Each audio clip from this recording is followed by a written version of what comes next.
بسم اللہ الرحمن الرحیم ان الحمد للہ نحمده ونستعینه ونستغفره ونعوذ باللہ من شرور انفسنا ومن سیئات اعمالنا من يهده الله فلا مضل له ومن يضلل فلا هادي له واشهد ان لا اله الا الله وحده لا شريك له واشهد ان محمدا عبده ورسوله ارسله بالحق بشيرا ونذيرا اما بعد فان خير الحديث كتاب الله وخير الهدي هدي محمد صلى الله عليه وسلم وشر الامور محدثاتها وكل محدثة بدعة وكل بدعة ضلالة وكل ضلالة في النار. أعوذ بالله السميع العليم من همزه ونفخه ونفسه. بسم الله الرحمن الرحيم. يا أيها الذين آمنوا اتقوا الله حق تقاته ولا تموتن إلا وأنتم مسلمون. يا أيها الناس اتقوا ربكم الذي خلقكم من نفس واحدة وخلق منها زوجها وبث منهما رجالا كثيرا ونساء واتقوا الله الذي تساءلون به والأرحام إن الله كان عليكم رقيبا. بسم الله الرحمن الرحيم. يا أيها الذين آمنوا اتقوا الله وقولوا قولا سديدا يصلح لكم أعمالكم ويغفر لكم ذنوبكم ومن يطع الله ورسوله فقد فاز فوزا عظيما. بسم الله الرحمن الرحيم. قاف والقرآن المجيد بل عجبوا أن جاءهم منذر منهم فقال الكافرون هذا شيء عجيب أئذا متنا وكنا ترابا ذلك رجع بعيد قد علمنا ما تنقص الأرض منهم وعندنا كتاب حفيظ بل كذبوا بالحق لما جاءهم فهم في أمر مريج أفلم ينظروا إلى السماء فوقهم كيف بنيناها وزيناها وما لها من فروج والأرض مددناها وألقينا فيها رواسي وأنبتنا فيها من كل زوج بهيج تبصرة وذكرى لكل عبد منيب. وقال الله تعالى في القرآن المجيد إذ قال لأبيه وقومه ما هذه التماثيل التي أنتم لها عاكفون قالوا وجدنا آباءنا لها عابدون قال لقد كنتم أنتم وآباؤكم في ضلال مبين إذ نسبيكم برب العالمين. بزرگان دین اور نوجوان ساتھیوں، دوستوں، پردے میں بیٹھی خواتین اسلام، تمام قسم کی مدح و ثنا، بڑائی، کبریائی اس اکیلے اللہ وحدہ لا شریک لہ کے لیے لائق و زیبا ہے، جس نے ساری کائنات کو اکیلے تنہا پیدا کیا. وہی اللہ ہم سب کی عبادتوں کا مستحق ہے، اور اللہ رب العالمین کا شکر اور فضل ہم پر اتنا ہے کہ ہم گنا نہیں سکتے. اس کی نعمتیں اس قدر زیادہ ہیں کہ ہم اس کا شمار نہیں کر سکتے.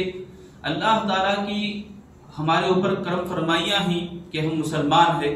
اللہ تعالیٰ کا فضل ہے ہمارے اوپر کہ ہمیں اسلام کی دولت سے اللہ تعالیٰ نے مالا مال کیا، اور ہماری رہنمائی کے لیے اللہ رب العالمین نے ہم ہی انسانوں میں سے ایک نبی کو، نبی مصطفیٰ صلی اللہ علیہ وسلم کو مبعوث کیا، دو جہاں کے لیے رحمت للعالمین بنا کر بھیجا، اور ہر چیز کے لیے رحمت، باعث رحمت بن کے آئے.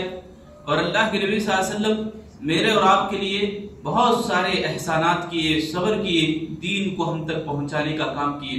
یہ سب اللہ کے فضل و کرم سے ہوا. میرے دینی بھائیوں، جیسا کہ پچھلے جمعہ آپ لوگ سنے تھے کہ بہت سارے لوگ حق بات کو قبول کیوں نہیں کرتے، جس میں میں آپ کو 9 باتیں بتایا تھا کہ آدمی غربت کی وجہ سے حق بات قبول نہیں کرتا. کہیں میرے یہ جو کھانا دانا ہے یہ نہ چلا جائے، غریبی کے ڈر سے آدمی حق بات قبول نہیں کرتا۔ دوسرا ہم نے سنے تھے تعصب، عصبیت کی بنیاد پر آدمی حق بات کو قبول نہیں کرتا۔ تیسرا ہے ماحول، اس کا ماحول اسے ساتھ نہیں دیتا، ماحول میں ایسے لوگ رہتے ہیں، ایسے دوست و احباب اس کے رہتے ہیں کہ دوستوں کو ناراض نہ کرنے کے لیے وہ حق بات قبول نہیں کرتا۔ اور ہمیں یہ بھی سنے تھے کہ محبت میں غلو کرتا ہے آدمی، محبت میں زیادتی کرتا ہے، جیسا کہ بہت افسوس کی بات یہ کہ بہت سارے لوگوں کو یہ معلوم ہونے کے باوجود کہ معیار قرآن اور حدیث ہے، اسلام کا مرکز اور منبع قرآن اور حدیث ہے، قرآن اور حدیث، اس کے بعد کے 3 زمانے اللہ کے نبی صلی اللہ علیہ وسلم نے فرمایا خیر القرون قرنی ثم الذین یلونہم ثم الذین یلونہم، اللہ کے نبی نے کہا کہ بہترین زمانہ میرا، اس کے بعد کا، پھر اس کے بعد کا۔ 300 سال کا جو زمانہ تھا یہ منہج سلف یعنی صحیح طریقے کے راہ پر صحیح طریقے کی رہنمائی کرنے والے یہ تمام جتنی بھی ہستیاں تھیں ان کی اپنی زندگیوں میں کبھی بھی یہ عمل نہیں ہوا، مگر پچھلے دنوں میں ہمیں دیکھے محبت میں غلو کے نظارے ہم دیکھے۔ 4ویں بات میں بتایا تھا محبت میں غلو، غربت ہے، تعصب ہے، ماحول کا اثر ہے اور محبت میں غلو ہے۔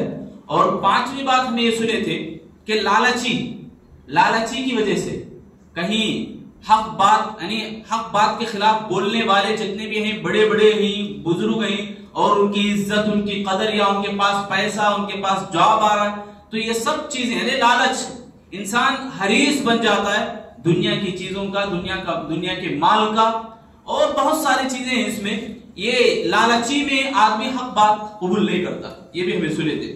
اسی طرح ہم لوگ سنے تھے خوف، ڈر، کہیں ہمارے اپنے رشتہ دار ناراض نہ ہو جائے، دادا دادی ناراض نہ ہو جائے، پھوپھی پھوپا ناراض نہ ہو جائے، اس طرح کی بات، گھر میں وہ ہمارے سے رشتہ توڑ لیں گے، اس خوف سے آدمی رسم و رواج کرتا ہے، اس خوف سے آدمی یعنی بہت سارے شرکیہ اعمال کرنے کو بھی وہ پیچھے نہیں ہٹتا، یہ بھی ہم لوگ سنے تھے۔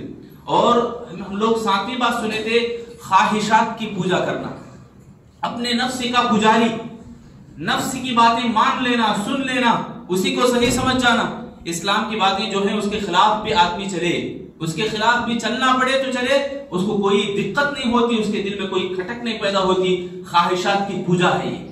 افرأیت من اتخذ الہہ ہوا، اللہ نے فرمایا کہ آپ اس آدمی کو نہیں دیکھا جو آدمی اپنے خواہشات کی پوجا کرتا ہے، اپنی نفس کی پوجا پاٹ کرتا ہے، یہ ہمیں سنے تھے 7ویں بات۔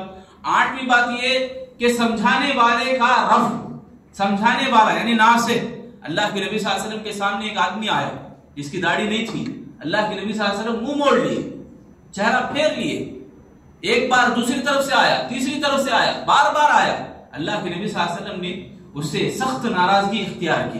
وہ آدمی یعنی اللہ کے نبی صلی اللہ علیہ وسلم کے سامنے ایسا عمل پسندیدہ نہیں ہے، ایسا عمل پسندیدہ نہیں ہے جو سنت کے خلاف ہو، جو اللہ کے نبی صلی اللہ علیہ وسلم نے جن باتوں کا حکم دیا اس کے اوپر آدمی عمل نہ کرے۔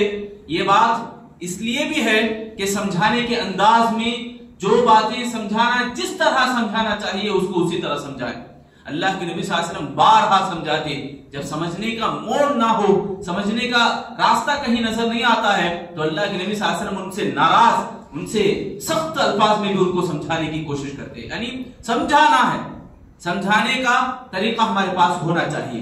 اور اسی طرح آخری بات ہمیں سنے تھے 9ویں بات، انجام سے بے خبر، انجام ہمارا کیا ہونے والا ہے یہ معلوم نہیں ہوتا اکثر لوگوں کو، تو وہ حق بات قبول نہیں کرتے، انجام سے لا علم رہتے، لاپرواہ رہتے، ایسی زندگی گزارتے جیسے جانوروں سے بھی بدتر ہے۔ اللہ نے فرمایا کل انعام بل ہم اضل، یعنی اولئک کل انعام بل ہم اضل، یہ ایسے لوگ ہیں جو جانور کے جیسے ہیں بلکہ ان سے بھی گئے گزرے ہیں۔ کچھ لوگوں کے بارے میں اللہ تعالیٰ نے کہا وہ لوگ جو اللہ تعالیٰ جن کو صحیح سالم، صحیح عقل دیا، سمجھنے کی صلاحیت دیا، بہت کچھ دیا اللہ تعالیٰ، پھر بھی وہ سمجھتے نہیں، ان کو جو من میں آتا ہے، ان کی جو خواہش پوری کرنے کے لیے ان کو جو اچھا لگتا ہے، ان کے باپ دادا جو طریقہ ان کو بتا کے گئے، وہ اپنے اڑوس پڑوس، اپنے دوست و احباب کو دیکھتے ہیں، اسی کے اوپر وہ چلتے پھرتے رہتے ہیں۔ ایسے لوگوں کے بارے میں اللہ نے کہا یہ بہت گئے گزرے۔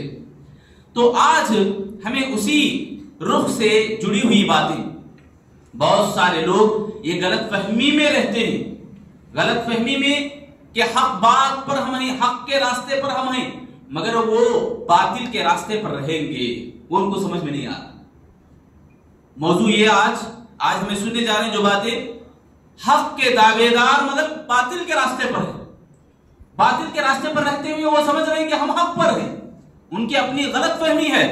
یہ ٹاپک ہی ایسا ہے کہ بہت سو کے کپڑے کھلوا دیتا ہے، بہت سو کی حقیقت کو سامنے رکھ دیتا ہے، ان کی جیوتا چریترا پورا کھول کھول کے اللہ تعالیٰ سامنے رکھ دیتا ہے۔ یہ موضوع ایسا ہے، قرآن اور حدیث کی روشنی میں اگر دیکھیں تو 5 ایسی باتیں ہیں، 5 ایسے کام ہیں جن کاموں کو آدمی انجام دے رہا ہے مگر اسے سمجھ میں نہیں آ رہا، اسے خبر نہیں ہے۔ اس کی موٹی مثال، چھوٹے بچے موبائل فون ہاتھ میں پکڑے رہتے، گیم کھیلتے رہتے، موبائل فون اگر ہاتھ میں نہیں ہے تو کھانا نوالا منہ میں نہیں جاتا ہے، موبائل فون ہاتھ میں دے دو، کیا جا رہا کیسے جا رہا سمجھ میں نہیں آتا بچے کو، چھوٹا بچہ۔ آج ہم دیکھ رہے ہیں نا، تجربے کی بات ہے یہ۔ تو ایسا یہ تو چھوٹی مثال ہے سمجھنے کی، ماں باپ فکر کرتے ہیں بچے کو کھلانا پلانا بول کے، مگر فون اس واسطے دیتے ہیں کہ مجبور ہو جا رہے کو، جہاں کبھی کھانا اس طرح سے تو کھا لے، اس طریقے سے تو کھا لے۔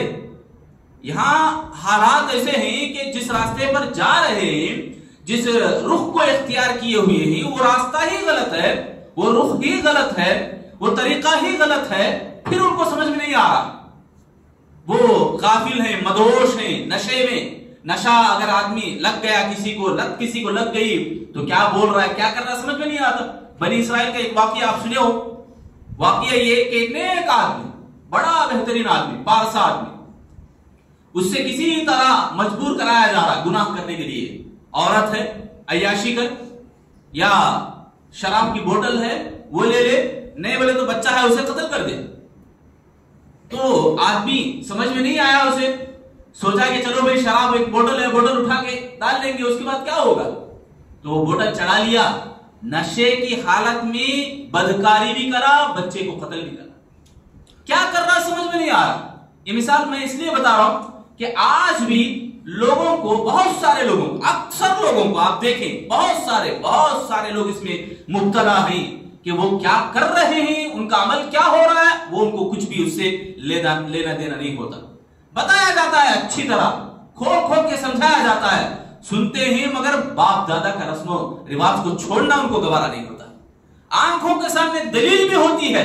اللہ نے فرمایا 8ویں پارے کی آیت ہے، وَلَوْ أَنَّنَا نَزَّلْنَا إِلَيْهِمُ الْمَلَائِكَةَ وَكَلَّمَهُمُ الْمَوْتَى وَحَشَرْنَا عَلَيْهِمْ كُلَّ شَيْءٍ قُبُلًا مَا كَانُوا لِيُؤْمِنُوا وَلَكِنَّ أَكْثَرَهُمْ يَجْهَلُونَ۔ اللہ نے فرمایا کہ اگر فرشتے نازل ہو جائیں، یہ بات دیکھو غور کرو، ایسی خطرناک بات ہے، اللہ تعالیٰ کا فرمان ہے، جھنجھوڑنے والی بات ہے یہ کہ اللہ فرما رہا ہے کہ اگر فرشتے نازل ہو جائیں، فرشتے ان کو سمجھانے کے لیے آ جائیں، خبروں سے مردے اٹھ کر ان کو بولنے کے لیے آ جائیں۔ آپ کو یقین نہیں ہوتا تو پڑھو 8ویں پارے میں پہلی آیت، خبروں سے مردے اٹھ کر ان کو بولنے کے لیے آئے، ان سے بات کریں اور حشر برپا ہو جائے، تب بھی وہ ایمان نہیں لائیں گے۔ اللہ اکبر، کیسی بات ہے دیکھو، تب بھی وہ ایمان نہیں لائیں گے، ولیکن اکثرہم، اللہ نے فرمایا دیکھو یہ موضوع دراصل کسی کو بلوانا، کسی کو بولنا، ٹارگٹ کسی کا ایسا نہیں ہے حقیقت یہ۔ اللہ نے کہا ولیکن اکثرہم، بلکہ ان میں سے اکثر لوگ ایسے ہیں کہ وہ جاہل ہیں۔ پہلی بات یہی ہے کہ آدمی جہالت میں رہتا ہے اور اسے کچھ بھی پتہ نہیں ہوتا ہے، وہ کیا کر رہا ہے اس کو معلوم ہی نہیں ہوتا ہے۔ 8ویں پارے کی پہلی آیت آپ پڑھ کے دیکھیں، میں بار بار بول رہا ہوں، آپ یاد رکھو اور گھر جا کے ذرا ترجمہ اٹھا کے دیکھو، یہ آیت ہمیں سمجھ میں آئے تو عمل کرنے کی کوشش کریں، انشاءاللہ کریں گے میرے بھائی۔ کتنی خطرناک بات ہے کہ اللہ فرما رہا ہے کہ فرشتے میں اتر جائیں، مردے میں اٹھ کے آگے ان کو بولیں، وہ ایمان نہیں لانے والے، ایمان اس لیے نہیں لائیں گے وہ کہ جاہل ہو چکے ہیں، اکثر لوگ ان میں جاہل ہو چکے ہیں۔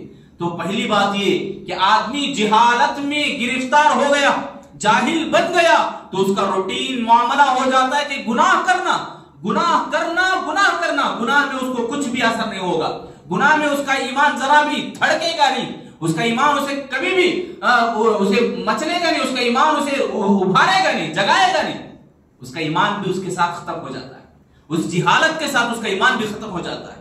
اللہ تعالیٰ نے ہمیں سب سے پہلا حکم دیا اقرأ بسم ربک الذی خلق. چھوڑو اس جہالت کو، اس جہالت سے دور ہو جاؤ، چھٹ ڈالو اس جہالت کو. اللہ نے سب سے پہلا پیغام ہمارے کو یہی دے رہا. آج ہم امت محمدیہ، امت مسلمہ ایسی ہے.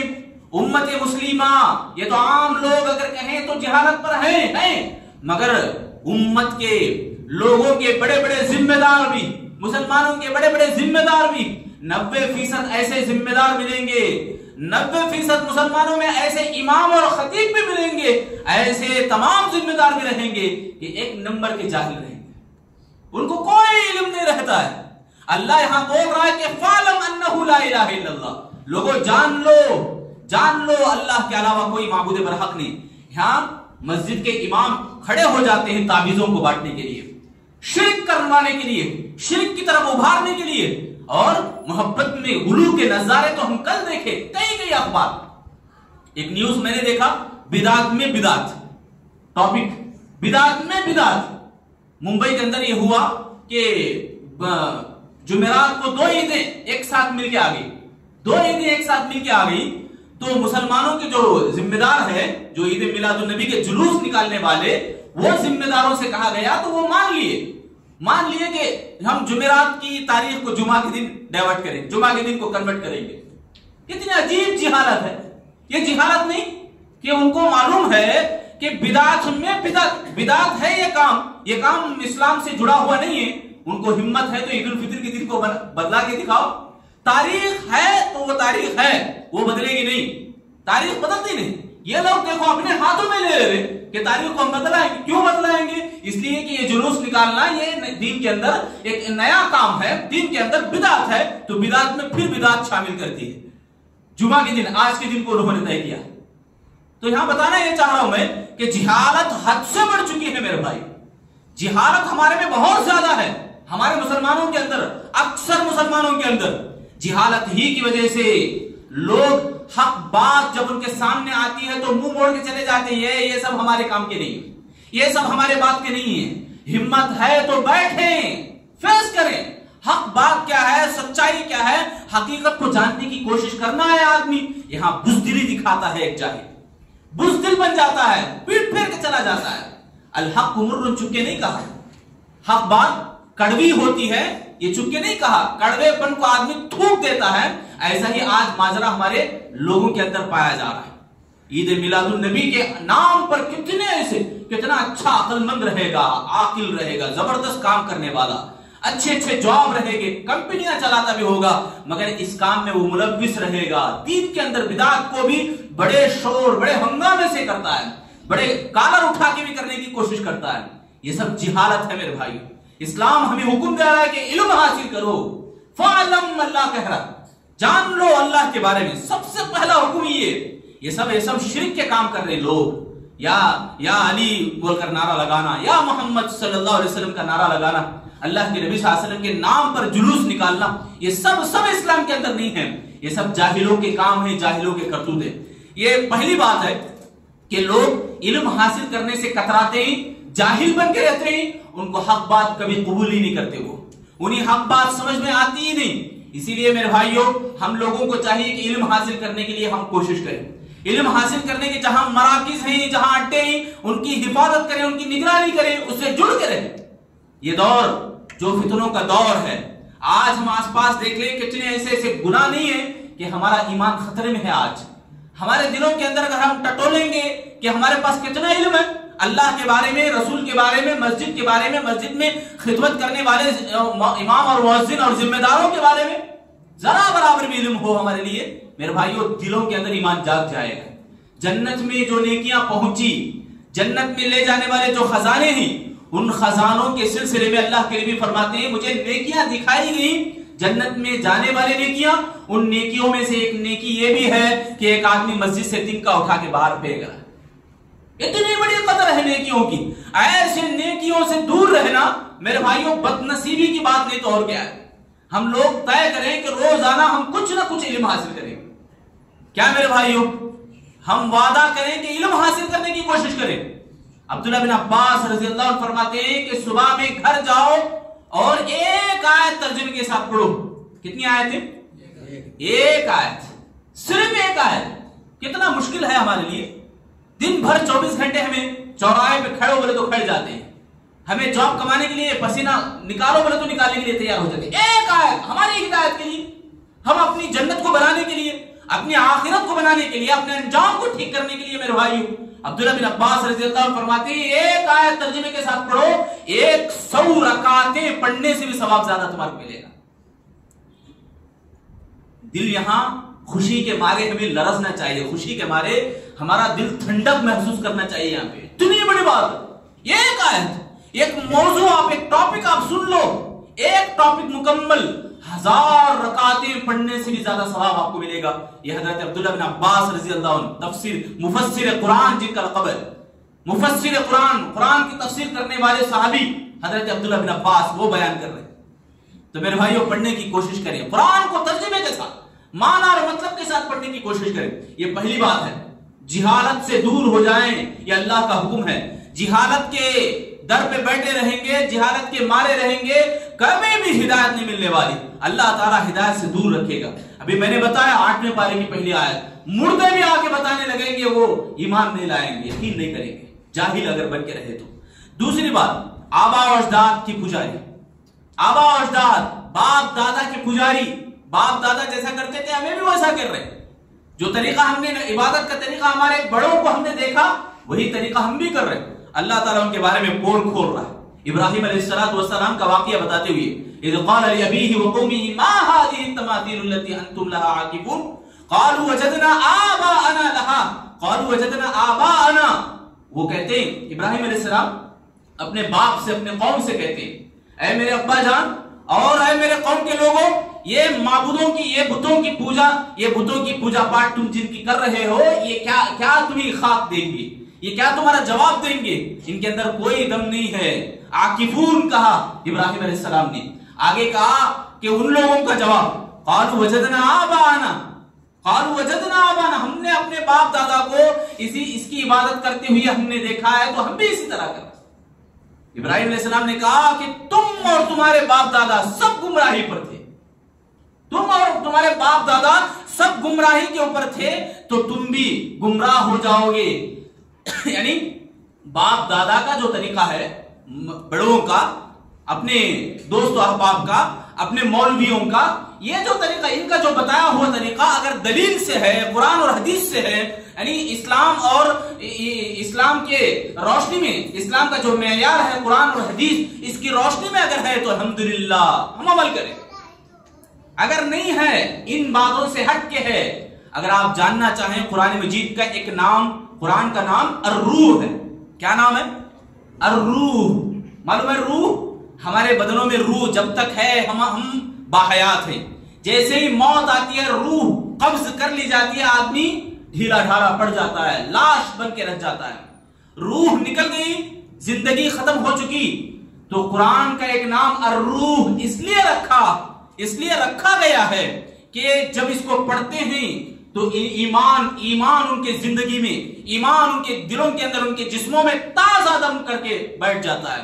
تازہ دم کر کے ایک زندگی، نئی زندگی دیتا ہے.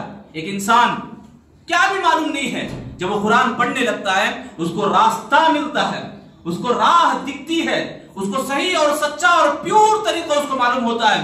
تو اسی لیے قرآن کا ایک نام الروح رکھا گیا ہے. آپ قرآن مجید نازل ہونے سے پہلے کا دور دیکھ لیں، کیا برے حالات تھے. اللہ کے نبی تنگ آ جاتے تھے. مکے کے اندر جو خون خرابہ ہوتا تھا، لڑائی جھگڑے ہوتے تھے، عورت اکیلی نکلتی باہر تو گھر واپس آنے کا ان کو ڈر ہوتا تھا. اکیلی نکل گئی تو ان کی عزتوں کی کوئی حفاظت نہیں ہوتی تھی، کوئی گارنٹی نہیں ہوتی تھی. لوٹ مار زیادہ تھا. چھوٹے چھوٹے بچوں کو اغوا کر لیتے تھے، عورتوں کو بازاروں میں جیسے جانوروں کو بیچتے ہیں ایسے بیچا جاتا تھا. ایسا خطرناک ماحول تھا. اس ماحول میں بدلاؤ کب آیا؟ سبحان اللہ، قرآن کے نازل ہونے کے بعد. اسلام کی سچائی جب ان کے دلوں کو دستک دینے لگی تو اس کے بعد ان کے دل متاثر ہو گئے اور ان کے پورے گاؤں بدل گئے. الحمدللہ. یہ ہوگا کب؟ یہ جبھی ہوگا کہ ہم باپ دادا کے طریقوں کو نہیں، ہمیں اپنے بڑوں کے طریقوں کو نہیں، اپنے مولوی ملاؤں کے طریقوں کو نہیں، بلکہ ہم اپنے آپ سے قرآن کو پڑھیں، اپنے آپ سے اسلام کو سمجھنے لگیں. جب اپنے آپ سے سچائی کو اپنے دلوں سے لگائیں، اپنے آپ کو جوڑیں، تو میرے بھائی سمجھنے کی ہمارے کو سمجھ میں آ جائے گا کہ کیسا یہ ماحول بدل گیا. علامہ اقبال نے بھی جو شعر کہا، تہذیب کی شمع روشن کی اونٹوں کے چرانے والوں نے. اونٹوں کے چرانے والے یعنی مکے کے لوگ، مکے کے لوگوں کو اونٹوں کے چرانے والے حدیقان نام دیتے تھے. ایسے حدیقان لوگ، حدیقان بولے تو عرب میں پورے کمزور، یعنی ایک عجیب چیپ قسم کا نظارہ ان کے ساتھ ہوتا تھا، بڑے کمزور مانے جاتے تھے. ایسے مکے کے لوگوں کے پاس جب قرآن نازل ہوا تو یہ تہذیب، یہاں کے جو کلچر ہے سب بدل کے رہ گیا. الحمدللہ کانٹوں کو گلوں کی قسمت دی، ذروں کے مقدر چمک گئے. کانٹے جو چبن کرنے والے تھے وہ بھی بھول گئے، مطلب یہ بڑے بڑے ظالم اور دشمن تھے، وہ بھی اسلام قبول کر لیے. سبحان اللہ، کیسے کیسے واقعات ہیں. قرآن مجید کے نازل ہونے کے بعد قرآن جب پڑھا جا رہا ہے، ابو جہل جیسا بڑا دشمن پیچھے کھڑ کے چھپ کے سن رہا ہے. حضرت عمر بن خطاب رضی اللہ عنہ اسلام ابھی قبول کرے نہیں. مکے کے بڑے پہلوان جانے جاتے تھے، وہ پہلوان کھڑ کے قرآن سن رہے ہیں، سنتے ہیں تو بول رہے ہیں کہ قرآن جادو ہوگا. آیتیں پڑھ رہے ہیں، یہ جادو نہیں ہے. یہاں پھر بول رہے ہیں کہ یہ شاعری ہوگی، تو آیتیں پڑھ رہے ہیں کہ یہ شاعری بھی نہیں ہے. پھر کیا ہو سکتا ہے؟ تنزیل الکتاب لا ریب تنزیل من رب العالمین. یہ ایسی کتاب ہے کہ جو رب العالمین کی طرف سے نازل کردہ کتاب ہے. یہ ایسی کتاب، سبحان اللہ. بڑے پہلوان عمر بن خطاب رضی اللہ تعالیٰ عنہ، ان کے اسلام قبول کرنے کا واقعہ آپ جانو. وہ جب آئے اپنی بہن بھی اور بہن کو دیکھنے کے لیے کہ وہ بھی اسلام قبول کر رہے ہیں، فاطمہ رضی اللہ تعالیٰ عنہ اور سعید رضی اللہ تعالیٰ عنہ، جب وہ آئے کہ فاطمہ سے پوچھا، بہن کیا پڑھ رہی ہے؟ کیا میں سنا ہوں کیا صحیح ہے کہ تم بھی بے دین ہو گئے ہو، تم بھی اسلام قبول کر لیے ہو؟ تو بہن ایک عورت ہونے کے ناطے نازک ہوتی ہے عورت. سبحان اللہ، جواب دیکھو کیسا تھا. بہن بھی کو مارنے لگے، بہن بھی کو چڑھائی کرنے لگے، مار پیٹ شروع کر ڈالے. یہاں فاطمہ رضی اللہ عنہ بہن آڑے آنا شروع کر دیے تو ایک دھکا دیا عمر رضی اللہ تعالیٰ عنہ، جا کے دیوار کو لگ گئے اور ان کے سر سے چوٹ آئی، خون بہنے لگا. اسی خون کی حالت میں، اسی خون بہتے ہوئے بھی انہوں نے کھڑے ہو کر کہا، اے خطاب کے بیٹے عمر سن لے، تو جس باپ کا بیٹا ہے میں بھی اسی باپ کی بیٹی ہوں. تیرے اندر جو خون دوڑ رہا وہ بھی میرے اندر بھی دوڑ رہا ہے. سن لے کہ تو کچھ کرنا چاہے تو کر لے، تو کچھ بھی کرنا چاہے ہمارے ساتھ کر لے، مگر ہمارا یہ ایمان اب بدلے گا نہیں، ہمارا یہ عقیدہ اب چھوٹے گا نہیں. ہم جس راہ پر ہیں اسی راہ پر رہیں گے اور مریں گے. یہ دیکھو میرے بھائیوں، جب دنیا کی حقیقت سمجھ میں آ جاتی ہے، دنیا کی سچائی سمجھ میں آ جاتی ہے، حق بات بولنے کے لیے آدمی اتنا آگے بڑھے گا کہ پوری دنیا سے دشمنی مولنا چاہے تو بھی بول لے. بات غور کرے کہ اگر آدمی کو دنیا کی سچائی سمجھ میں آ جائے، دنیا کی حقیقت معلوم ہو جائے اور ایمان کی، اسلام کی بات اسے سمجھ میں آ جائے، پوری دنیا سے دشمنی مولنا چاہے تو بھی مول لے. ابراہیم علیہ السلام کا وہ واقعہ ہمیں یاد ہے. ابراہیم علیہ السلام کا وہ واقعہ، اکیلے ابراہیم تلے تنہا کھڑے ہیں، سبحان اللہ علیہ السلام. پوری دنیا دشمن بنی ہے، پوری دنیا سب ایک جگہ ہے، سبحان اللہ. قلنا یا نار کوں کی آیت نازل ہوتی ہے. کیسے کیسے واقعات ہیں میرے بھائیوں. تاریخ کو ذرا پڑھ کے دیکھیں، ہمارے دل کیوں نہیں مچلتے ہیں. اللہ پوچھ رہا ہے، وَإِذَا تُتْلَى عَلَيْهِمْ وَإِذَا سَمِعُوا مَا أُنزِلَ إِلَى الرَّسُولِ وَإِذَا سَمِعُوا مَا أُنزِلَ إِلَى الرَّسُولِ تَرَىٰ أَعْيُنُهُمْ تَفِيضُ مِنَ الدَّمْعِ. یہ جو لوگ جو تورات اور انجیل کو ماننے والے، یہ لوگ جب قرآن کو سنتے ہیں تو ان کے دل نرم ہو جاتے ہیں، ان کی آنکھیں آنسوؤں سے تر ہو جاتے ہیں. کیوں؟ اس کے اندر اس کا اتنا اثر رکھا ہے اللہ تعالیٰ نے، اس کے اندر اتنی پاور رکھا ہے اللہ تعالیٰ نے. ایسا اسلام ہمارے لیے نازل ہوا. ایسے دین کو چھوڑ کر باپ دادا کے طریقے کو ہمیں فالو کر رہے اور باپ دادا کے طریقے سے ہمیں دور نہیں ہونا چاہ رہے. میرے بھائیو، کتنی بڑی بدنصیبی کی بات ہے. باپ دادا کا طریقہ پیارا ہو گیا اور اللہ اور اس کے رسول کا طریقہ ہمارے سے دور ہو گیا. بڑی افسوس کی بات ہے میرے بھائیو. یہ باپ دادا کا طریقہ اگر چھوڑیں گے تو بات سمجھ میں آئے گی، نہیں چھوڑیں گے تو حق باتیں کڑوی لگیں گی. بات سمجھ رہے میرے بھائیو. دوسری بات ہے، کتنی باتیں ہوئی؟ پہلا کیا تھا؟ جہالت کی وجہ سے آدمی حق بات نہیں بولتا. دوسرا کیا ہے؟ باپ دادا کا طریقہ چھوڑنا. باپ دادا کا طریقہ چھوڑ دیا تو حق بات بولے گا. باپ دادا کا طریقہ نہیں جا رہا ہاتھ سے تو حق بات وہ کبھی بھی نہیں بولے گا. تیسری بات، مفادات کے اوپر آنچ آ جائے گی. مفادات کے اوپر آنچ آ جائے گی، عزت ہماری مٹ جائے گی، ناک ہماری کٹ جائے گی. بولتے ہیں کون تو بھی قرآن اور حدیث کی بات پہ عمل کرنے لگا، ہمارے خاندان میں نیا آ گیا تھا. لوگ کتنے ایسے واقعات نہیں ہیں. ایک چھوٹی مثال کے طور پر ایک واقعہ، چھوٹی بات مثال کے طور پر، ایک بچہ، نوجوان بچہ الحمدللہ قرآن اور حدیث کو پڑھ رہا ہے. جیسے ہی وہ قرآن اور حدیث کو پڑھنے لگا، عمل بھی کر رہا ہے، تہجد کی نماز پڑھنے کے لیے رات کو اٹھا. تہجد کی نماز پڑھنے کے لیے رات کو اٹھا. ماں دیکھی پریشان ہو گئی. جب وہ اٹھا تہجد پڑھنے کے لیے، وضو بنانے کے لیے جا رہا تھا، تو ماں چپکے سے دیکھ رہی کیا کر رہا ہے کہ انہیں رات کو اٹھ کے.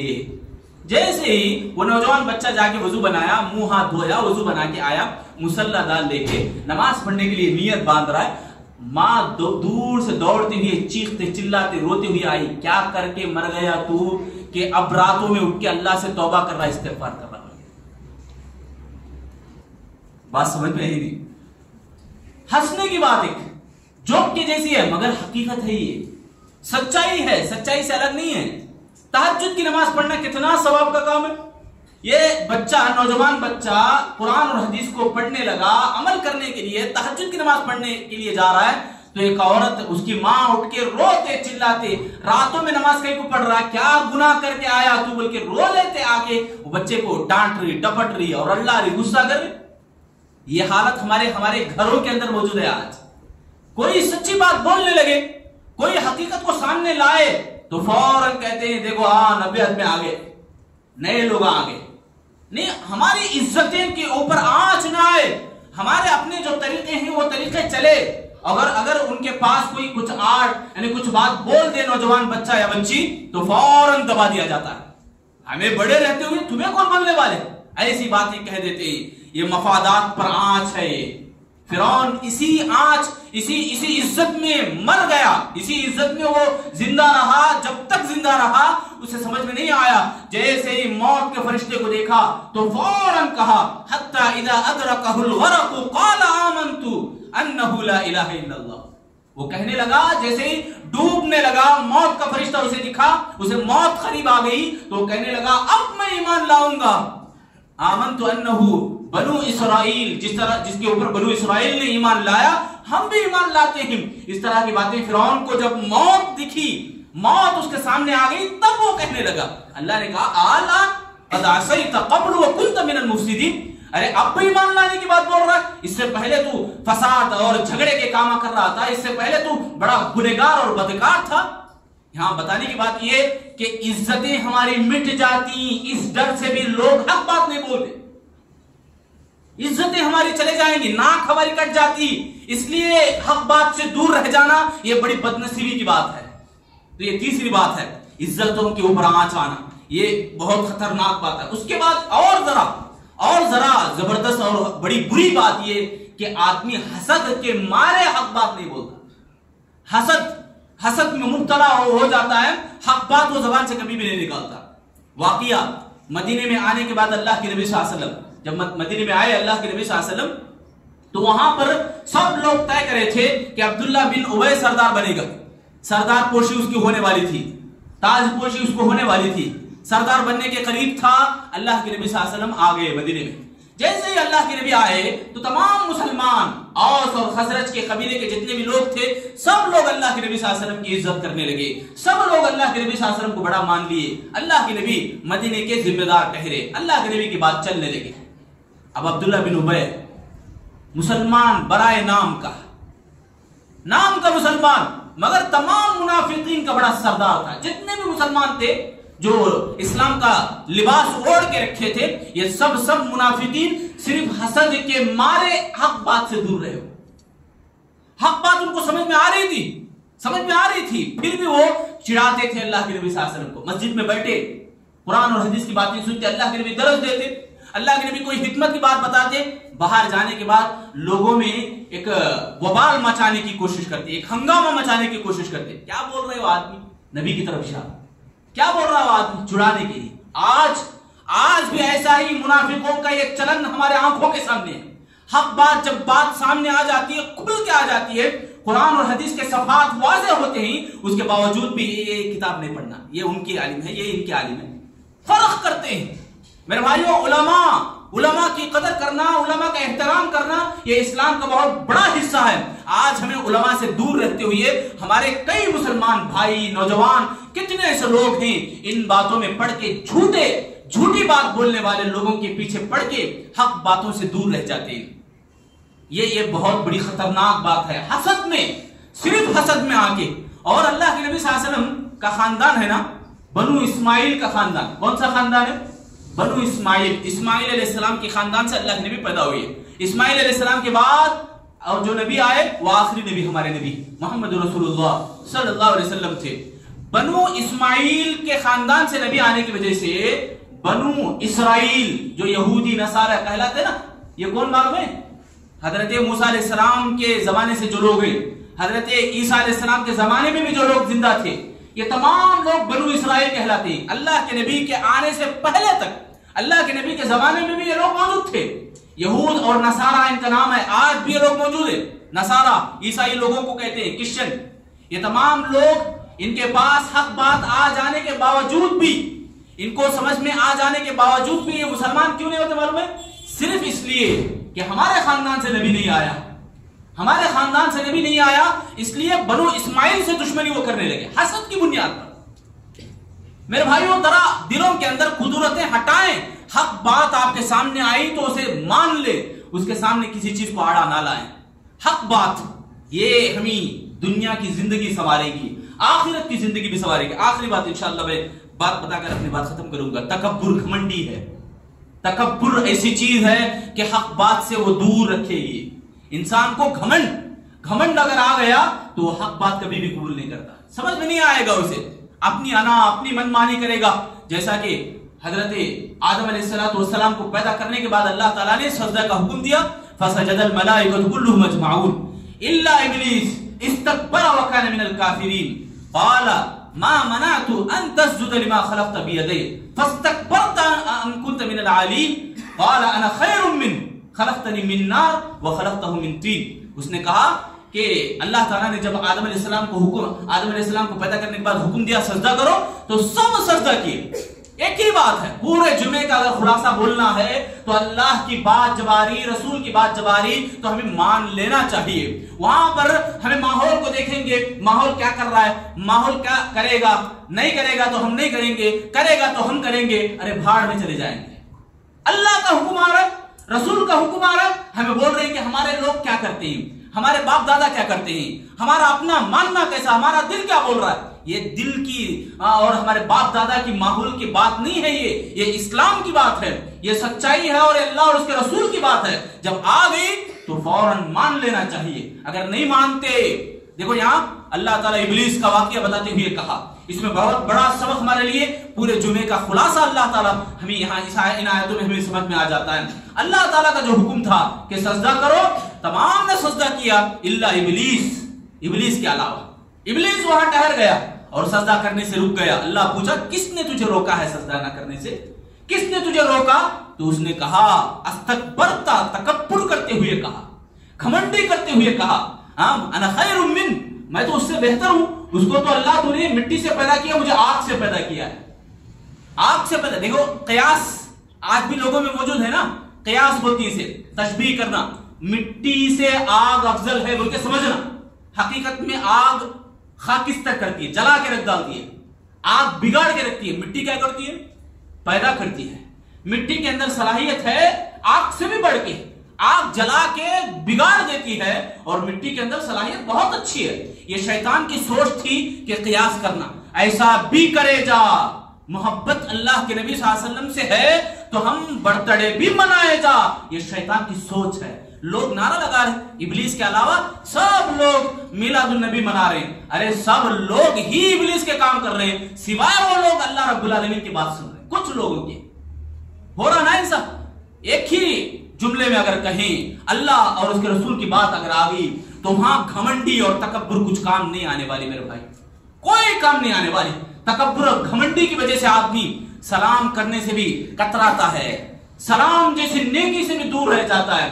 یہ جتنے بھی نیکیاں ہیں، تمام کے تمام نیکیوں سے آدمی دور رہتا ہے، صرف اور صرف ایک وجہ اور سبب کی وجہ سے، گھمنڈی کی وجہ سے۔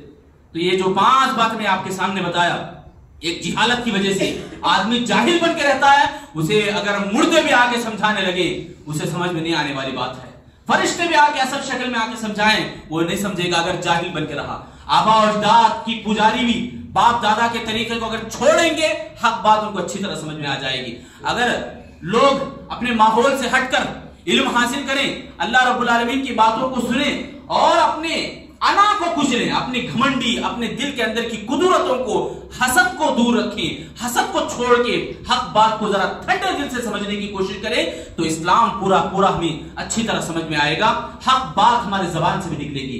آج حق باتوں سے لوگ دور ہیں صرف اس لیے، یہ تمام باتیں میں آج آپ کے سامنے بتایا۔ بہرحال اپنی بات کو میں سمیٹتے ہوئے خلاصہ یہی کہوں گا، ہم سب لوگ جتنے بھی مسلمان ہیں اگر واقعی مسلمان ہیں تو اسلام کے مت والے بنے، اسلام کو ماننے والے بنے، اسلام کو پہچانے، اسلام کو پڑھیں۔ اگر نہیں ہم نام کے مسلمان ہیں، نام کے مسلمان بن کے رہیں گے، خبر کے اندر انجام بہت برا ہونے والا ہے، خبر کے اندر اللہ تعالیٰ بہت برا انجام دے گا، موت کی ہچکی آئے گی تبھی ان کو پتا چل جائے گا، تبھی ان کو سمجھ میں آ جائے گا۔ حق باتوں سے دور رہیں گے اللہ جہنم میں ڈالے گا، پکار کے کہیں گے اے اللہ عذاب ہمیں ہلکا کر دے یا ہمیں موت دے دے، اللہ کہے گا انہم ماکثون، ہرگز تمہیں مہلت نہیں ملنے والی، تم عذاب میں بھگتتے رہو، عذاب میں مزہ چکتے رہو جو کچھ تم دنیا میں کر رہے تھے، تمہارے پاس باتیں آ چکی تھی، جئناکم بالحق ولکن اکثرکم کارہون، اللہ کہے گا تمہارے پاس حق ہم لے کے آئے تھے مگر تم لوگ اکثر ایسے تھے کہ حق باتوں سے نفرت کر رہے تھے، حق باتوں کو منہ موڑ رہے تھے، حق باتوں سے ٹھکرا رہے تھے۔ تو بہرحال اللہ سے میں دعا کروں گا آخر میں اللہ رب العالمین ہم تمام لوگوں کو جو بھی باتیں قرآن اور حدیث کی روشنی میں ہم نے سنی ہیں، حق باتیں ہمیں جو بھی سنے ہیں سمجھنے اور عمل کرنے کے اللہ ہم سب کو توفیق عطا فرما۔ اے اللہ ہم تمام لوگوں کے گناہوں کو معاف فرما۔ اے اللہ ہم سب لوگ جتنے بھی یہاں بیٹھے ہیں اللہ تو نے بیٹھنے کی توفیق دی ہے، اسی طرح جنت میں داخل ہونے کی بھی توفیق عطا فرما۔ اے اللہ ہم سب لوگوں کو قبر میں جانے سے پہلے قبر کی تیاری کرنے کی توفیق عطا فرما، موت کے بعد کی تیاری ابھی سے کرنے کی اللہ ہم سب کو توفیق عطا فرما۔ اے اللہ ہم سب لوگوں کو اسلام کا جو اصل معیار ہے قرآن اور حدیث اور صحابہ اور سلف اور جو ائمہ دین ہیں ان کی زندگیوں کو پڑھ کر عبرت حاصل کرنے اور عمل کرنے کے اللہ ہم سب کو توفیق عطا فرما۔ اے اللہ ہم تمام کو جب تک زندہ رکھ اسلام کی حقانیت کو پہچانتے ہوئے اس کی ثابت قدمی ہم سب کو عطا فرما۔ اے اللہ ہم سب کے پریشانیوں کو دور، دکھ دردوں کو دور فرما۔ اے اللہ ہم سب کی مصیبتوں کو دور فرما، ہم میں جو بھی بیمار حال ہیں اللہ بیماروں کو شفا عاجلہ نصیب فرما۔ اے اللہ بیماریوں کو دور کر دے، اے اللہ ہم سب کو نئے نئے بیماریوں سے بچا لے، محفوظ فرما۔ ہمیں جب موت دے تو ایمان اور اسلام کی حالت میں ہمیں موت عطا فرما، آمین یا رب العالمین۔ بارک اللہ لنا ولکم فی القرآن المجید ونفعنا وإياكم إنه تعالى جواد كريم۔